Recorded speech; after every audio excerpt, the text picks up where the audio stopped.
Per l'ennesima volta non saranno premiate le regioni virtuose e al sud continueranno gli sprechi. Il presidente della conferenza delle regioni, Sergio Chiamparino, ha incrociato le spade con Renzi. Se arriveranno altri tagli dovremo aumentare le tasse, ha detto, e Renzi ha risposto: tagliate gli sprechi. Mentre a Roma i ministeriali, i veri padroni del paese, viaggiano con compensi di oltre 5 zeri l'anno. È stato molto condiviso l'attacco di Salvini a Renzi. Il suo errore, dice, è di tagliare lo stesso a tutti.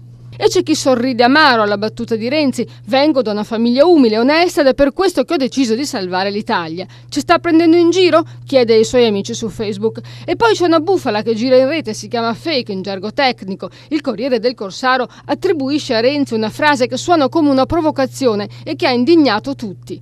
Renzi avrebbe detto: le famiglie italiane devono essere più umili ed accontentarsi di vivere con 2.000 euro al mese. Renzi non lo ha mai detto e il web non è immune da bufale lanciate da testate online che cercano visibilità.